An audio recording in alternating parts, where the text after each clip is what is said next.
Hello friends, welcome to my channel Saishika entertainment vlogs. कैसे हो आप सब लोग? उम्मीद है आप सब लोग बहुत ही ज़्यादा अच्छे से होंगे। तो वीडियो को स्टार्ट करने से पहले आप सब लोगों से यही बोलना है कि आप लोगों में से जो लोग भी नए हैं चैनल पे, अगर पहली बार वीडियो को वॉच कर रहे हो, वीडियो की इन्फॉर्मेशन अगर आप लोग को करेक्ट लगती है, ठीक लगती है, तो चैनल को आप लोग सब्सक्राइब जरूर किया करो, वीडियो को लाइक करो और ज़्यादा से ज़्यादा शेयर करो। क्योंकि इस टाइम पर जिस तरीके की कंडीशन बनाई जा रही है दोनों तरफ से, यानी कि बड़ी बहन की तरफ से और प्रीतो की तरफ से, तो समझना काफ़ी ज़्यादा मुश्किल हो रहा है लोगों के लिए कि क्या ये जो लड़ाई दिखाई जा रही है हम लोगों को, क्या सच में दोनों बहनों के आपस में लड़ाई हो रखी है या फिर सिर्फ नन्नू को दिखाने के लिए ये सब ड्रामा किया जा रहा है। क्योंकि जिस तरीके की बातें हम लोगों के सामने आई थी उनसे कहीं ना कहीं ये भी लगा था कि ये जो पूरी कहानी बनाई जा रही है ये सारी नन्नू और उसके घर वालों को दिखाने के लिए बनाई जा रही है। तो उन्हीं सब चीज़ों से रिलेटेड और भी जो सब चीज़ें अब प्रीतो की तरफ से सामने आई हैं वो सारी बातें मैं अब आप लोगों को बताऊंगी कि आखिरकार प्रीतो का क्या कहना है इन सब चीज़ों के बारे में। अब तो आप लोग जो लोग नए हो चैनल को सब्सक्राइब करो। तो बात ये आ रही है कि प्रीतो ने ये बात कंफर्म कर दी है कि बड़ी बहन जो है उसकी वजह से ही इसका घर पूरे तरीके से खराब हुआ है। क्योंकि अब पहले इसको समझ में नहीं आ रही थी वो बातें, लेकिन जिस तरीके की हरकतें अब डेली डेली बड़ी बहन की तरफ से हो रही हैं तो प्रीतो को भी ये चीज़ें अब समझ में आने लगी है कि इसने पहले अपनी बड़ी बहन की बातों में आके लगातार कई सारी ऐसी चीज़ें करी थी जिसकी वजह से इसने खुद अपना घर खराब किया। यानी कि जब ये ससुराल में रह रही थी तो उस टाइम पर प्रीतो क्या करती थी, घर में कोई भी लड़ाई झगड़ा होता था या कोई भी छोटी मोटी बात होकर हो जाती थी नन्नू के साथ, तो ये तुरंत बड़ी बहन को कॉल करती थी और उसको पूरी घर की स्टोरी बताया करती थी। जिसकी वजह से क्या होता था, जो बड़ी बहन थी वो इसको समझाने के बजाय और आग में घी का काम उसने शुरू से किया और इसका ब्रेन वॉश करती थी, इसको भड़काने का काम करती थी। जिसकी वजह से क्या हुआ कि प्रीतो का घर आज पूरे तरीके से ख़राब हो चुका है। हम सब लोगों के सामने है ये चीज़ें। क्योंकि अगर ये उस टाइम पर ही उन चीज़ों को घर के बाकी लोगों के साथ नहीं बताती, क्योंकि हर घर में छोटी मोटी बातें होती हैं, ऐसा नहीं होता कि किसी के घर में कोई बात नहीं होती, सबके घर में होती हैं। लेकिन ये हमारे ऊपर, खुद के ऊपर डिपेंड करता है कि हम उस सिचुएशन को कैसे संभालते हैं, यानी कि उन छोटी छोटी बातों को कैसे इग्नोर करते हैं।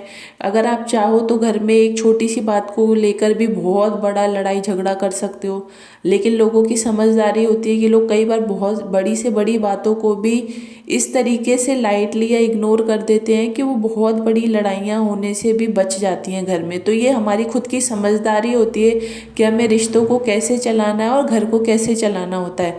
लेकिन प्रीतो ने क्या करा, उसने सबसे बड़ी गलती यही करी कि वो अपने घर वालों की बातों में, यानी कि अपनी बहन की, अपनी मम्मी और भाई की बातों में आकर चली। उसको ये लगता था कि ये लोग जो भी बोल रहे हैं वो सब बातें सही हैं।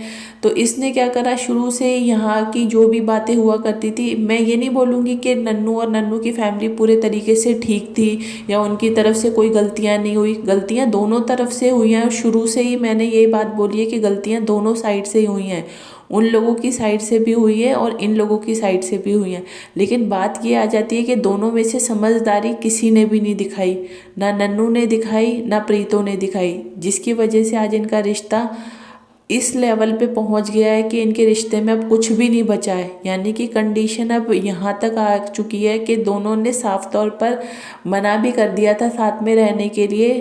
जो भी चीज़ें चल रही हैं अब कोर्ट के थ्रू चल रही हैं, अब देखते हैं उन सब चीज़ों को आने में। आप लोग भी समझते हो कि काफ़ी लंबा टाइम लग जाता है, ऐसा नहीं होता कि कोर्ट के फैसले जो होते हैं बहुत जल्दी आ जाते हैं लोगों के सामने, ऐसा नहीं है। तो इस टाइम पर जो भी कोर्ट में चीज़ें चल रही हैं वो भी बच्चे को लेकर ही चल रही हैं। ऐसा नहीं है कि ये लोग एक दूसरे के साथ रहना चाह रहे हैं, ऐसी कोई भी बात नहीं है। लेकिन बच्चे के लिए नन्नू का कहना ये है कि बच्चे के ऊपर दोनों का सेम मतलब अधिकार बनता है। जिस तरीके से प्रीतो जो है वो लड़ाई झगड़े के बाद बच्चे को अपने साथ में ले गई थी, तो उसके बाद से ही 1 साल से ज़्यादा ही होने को हो गया है प्रीतो को मायके में रहते हुए। तो काफ़ी टाइम से नन्नू भी बच्चे से नहीं मिला, तो उसका कहना यही है कि बच्चे को दोनों का प्यार मिलना चाहिए और बच्चे के ऊपर उसका भी अधिकार है, तो बच्चा उसके साथ भी रहे। तो पूरे तरीके से जो भी कोर्ट की कार्रवाई चल रही है, जो भी चीज़ें चल रही हैं, वो सिर्फ बच्चे को लेकर ही चल रही हैं। लेकिन जो प्रीतो है, प्रीतो को अब धीरे धीरे समझ में कभी कभी उसके आ भी जाती है ये बात कि बड़ी बहन की वजह से उसका घर खराब हुआ है। लेकिन फिर से उसके माइंड में वो बात आ जाती है कि मैंने कई बार आप लोगों को बोला है कि या तो प्रीतो के अंदर दिमाग कम है, वो अपना दिमाग का यूज़ कम करती है, या फिर वो पता नहीं क्या सोचती है क्या नहीं सोचती है। उसको ये लगता है कि मेरी बहन जो है वो भले कितनी गलतियां भी कर देती है, इसके साथ कैसा भी सलूक करे, कैसे भी इसको ताने मारे, कुछ भी बोले, लेकिन इसको कभी भी उसकी बातें कोई भी बुरी नहीं लगती। क्योंकि अभी 3-4 दिन पहले भी इसने अपने व्लॉग में बोला था कि कोई बात नहीं, मेरी बहन है, रिश्ते ऐसे तोड़े नहीं जाते, ऐसे ख़त्म नहीं किए जाते, वो अपनी तरफ से जो भी बोल रही है उसको बोलने दो। लेकिन इसका मतलब ये नहीं है कि मैं भी उसके लिए उल्टा सीधा बोलूँगी। वो शुरू से मेरी बड़ी बहन रही है और आगे भी रहेगी, तो इसकी आंखों पे हमेशा से वो पट्टी बंधी रही है। और कभी कभी इसको लगता भी है कि हाँ नहीं, बड़ी बहन की वजह से ही घर खराब हुआ है, लेकिन फिर अचानक से इसको पता नहीं क्या हो जाता है कि फिर उसी के गुणगान गाने लग जाती है। तो मेन सबसे इम्पोर्टेंट बात यही है कि इसको अगर ये चीज़ें अभी भी समझ में नहीं आ रही हैं, तो इसको ये चीज़ें कभी भी समझ में नहीं आ सकती। क्योंकि आज के समय में अगर देखा जाए तो बड़ी जो है वो पूरे तरीके से अपनी उसने लाइफ को चेंज कर दिया है। अब उसको किसी से कोई मतलब नहीं है, भाई बहन कोई उसको लेना देना नहीं है। उसने साफ तौर पर मना कर दिया है कि उसको प्रीतो से भी बात नहीं करनी, लेकिन फिर भी प्रीतो अपनी तरफ से बार बार उसको फ़ोन लगाती है, जबकि वो ना तो फ़ोन उठाती है। और उसने साफ मना कर दिया है कि मुझे फ़ोन भी मत करो, मुझे तुम लोगों से किसी से कोई बात भी नहीं करनी। तब भी इसको इतनी बुरी कंडीशन इसकी कर दी है बड़ी बहन ने, तो भी इसको समझ में नहीं आ रहा, तब भी ये उसके पीछे लगी हुई है। क्योंकि इसका इरादा जो था वो ये था कि वो जा रही है गोवा। इसको ये लग रहा था कि मैं उसको मना लूँ, अभी टाइम है, अगर वो मान गई तो इसके भी मज़े हो जाएंगे, इसको भी घूमने के लिए मिल जाएगा 15 दिन। वो तो जा रही है 15 दिन के लिए गोवा घूमने के लिए, तो इसने सोचा कि अभी टाइम पे अगर मना लिया जाए तो फ़ायदा हो जाएगा। लेकिन अगर वो निकल गई तो फिर मनाने से कोई फ़ायदा नहीं है। क्योंकि प्रीतो को भी घूमना फिरना काफ़ी ज़्यादा पसंद है, ये बात हम लोगों को भी पता है। लेकिन हिमाचल में जो वो रह रही है, तो यहाँ पर आकर उसकी लाइफ बिल्कुल पूरे तरीके से कंट्रोल में हो गई है। यानी कि कोई घूमना फिरना हो नहीं पा रहा, 24 घंटे वही घर में रहना, घर के काम करना, वही सब चीज़ें चल रही हैं। तो इन सब चीज़ों की वजह से भी प्रीतो अपनी लाइफ में बहुत ज़्यादा फ्रस्ट्रेट होती हुई हम लोगों को नज़र आ रही है। उसके चैनल पे 3-3 4-4 दिन हो जाते हैं कोई भी व्लॉग नहीं आता, क्योंकि वो समझ चुकी है डेली अगर वो व्लॉगिंग करेगी भी, डेली अगर वो व्लॉग्स बनाए भी, तो उसके पास कुछ नया नहीं है लोगों को दिखाने के लिए कि कुछ नया वो लोगों को दिखाए। सेम वही सब चीज़ें, सुबह उठो, किचन का काम करो, खाना बनाओ, कपड़े धो, बच्चे को खिलाओ, बस यही सब उसकी डेली की रूटीन है, कुछ भी नया नहीं है।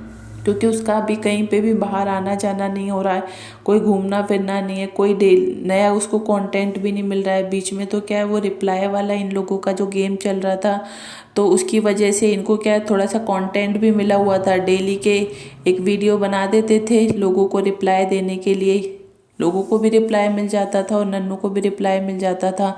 लेकिन अब क्या है, इस टाइम पर वो स्टोरी भी नहीं चल रही है, तो वो व्लॉग्स बनाए भी तो किस चीज़ के बनाए, डेली एक चीज़ तो दिखा नहीं सकती, इसलिए उसके चैनल पे डेली कोई व्लॉग्स नहीं आते।